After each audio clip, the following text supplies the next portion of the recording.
হানজালার গোসল হয়েছিল তৃতীয় আসমানে জমজমের পানিতে। হযরত হানজালা রাদিয়াল্লাহু তাআলা আনহু তিনি সদ্য বিবাহ করেছেন। ওই সময় আমাদের প্রিয় নবী সাল্লাল্লাহু আলাইহি ওয়াসাল্লাম সাহাবীদেরকে বললেন, আমার সাহাবায়ে কেরাম, তোমরা উহুদের যুদ্ধের জন্য প্রস্তুতি গ্রহণ করো। রাসূলুল্লাহ সাল্লাল্লাহু আলাইহি ওয়াসাল্লাম হযরত হানজালা রাদিয়াল্লাহু তাআলা আনহুকে বললেন, হানজালা, তোমাকে যুদ্ধে যেতে হবে না।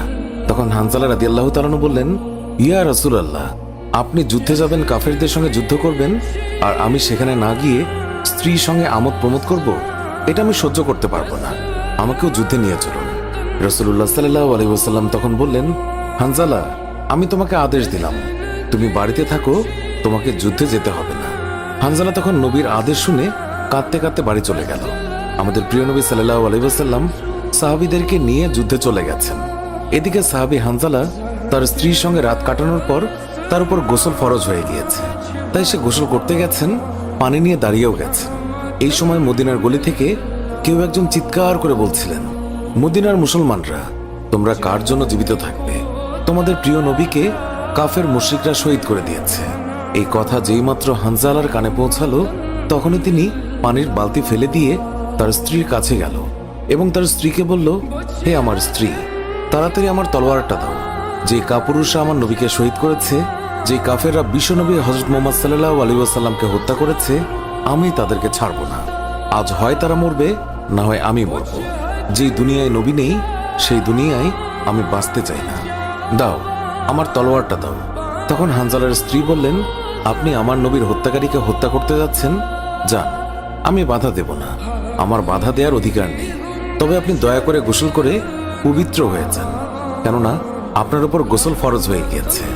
এছাড়াও আপনি যদি উহুদের ময়দানে শহীদ হয়েও যান, আমি কোনো দুঃখ করব না। উত্তরে হানজালা বললেন, না, যদি আমি গোসল করতে চাই, তবে আমার নবীর হত্যাকারীরা কিছু সময়ের জন্য হলেও বেঁচে থাকবে, এটা আমি হতে দিতে পারি না। আমার যেই দুনিয়ায় আমার নবী বেঁচে নেই, ওই দুনিয়ার পানি দিয়ে আমি গোসল করতে পারি না। এই বলে তিনি তলোয়ার নিয়ে চলে গেলেন। উহুদের ময়দানে তিনি অনেক কাফেরকে হত্যা করলেন। একসময় যুদ্ধ করতে করতে তিনি শহীদ হয়ে গেলেন। যুদ্ধ শেষ হয়ে গেলে আল্লাহ রাসূল সাহাবীদেরকে বললেন, হে আমার সাহাবীরা, তোমরা যাও, গিয়ে দেখো আমার যে সকল সাহাবায়ে কেরাম শহীদ হয়েছে তাদের লাশ সংগ্রহ করো এবং তাদেরকে গোসলবিহীন দাফনের ব্যবস্থা করো। সকল শহীদের লাশ এনে এক জায়গায় রাখা হচ্ছে। নবীজি গুনে দেখলেন ৬৮টি লাশ রয়েছে, ২টি লাশ নেই। একজন তার চাচা হামজা রাদিয়াল্লাহু তাআলা আনহু, আর আরেকজন হানজালা রাদিয়াল্লাহু তাআলা আনহু। অস্থির হয়ে পড়লেন নবীজি। সব সাহাবাদের পাঠালেন লাশ খোঁজার জন্য।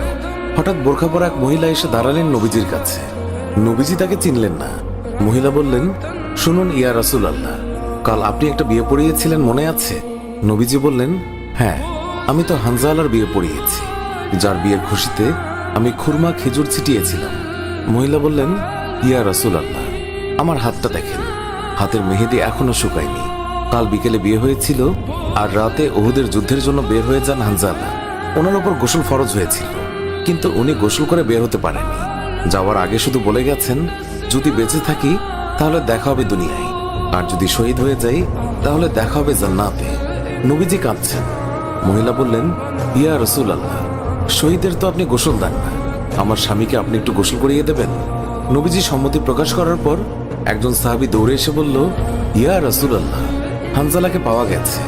সবাই গেলেন, গিয়ে দেখলেন সাদা কাফনের ভিতরে লাশের মাথায় পানি। নবীজি হানজালার মাথায় হাত দিলেন। জিবরাইল আলাইহিস সালাম আসলেন নবীর কাছে, এসে বললেন, ইয়া রাসূলুল্লাহ, হানজালার কোরবানিতে আল্লাহ পাক এতটাই খুশি হয়েছে যে আমার বাহিনীকে আদেশ করলেন তাকে নিয়ে আসতে। ইয়া রাসূলুল্লাহ, আমরা ফেরেশতারা তাকে তৃতীয় আসমানে নিয়ে জমজমের পানি দিয়ে গোসল করিয়েছি এবং তার শরীর থেকে যে সুগন্ধ পাচ্ছেন, এটা আল্লাহ পাকের বিশেষ খুশবু, মেশক আম্বর আতরের ঘ্রাণ। আমরাই ওনাকে কাফনের কাপড়ে আচ্ছাদিত করেছি। আল্লাহ তার প্রিয় মানুষকে কি পরিমাণ ভালোবাসেন, কি পরিমাণ সম্মানিত করেন, তা আমাদের পক্ষে কল্পনা করাও সম্ভব নয়। শহীদগণকে গোসলবিহীন দাফন করা হয় কারণ কিয়ামতের ওই কঠিন দিন যখন মহান আল্লাহ রাব্বুল আলামিন বিচারের জন্য বসে যাবেন, তখন এই সাহাবায়ে কেরাম আল্লাহর সামনে দাঁড়িয়ে যাবে। মহান আল্লাহ রাব্বুল আলামিন তাদেরকে জিজ্ঞাসা করবেন, বান্দারা, তোমাদের এই অবস্থা কেন? তারা তখন বলবে, রাব্বুল আলামিন, আপনি তো জানেন আমরা আপনার ওই সকল বান্দা যারা আপনার বিরুদ্ধে যে সকল কাফের মুশরিক কথা বলে তাদেরকে হত্যা করতে গিয়ে শহীদ হয়ে গিয়েছিলাম।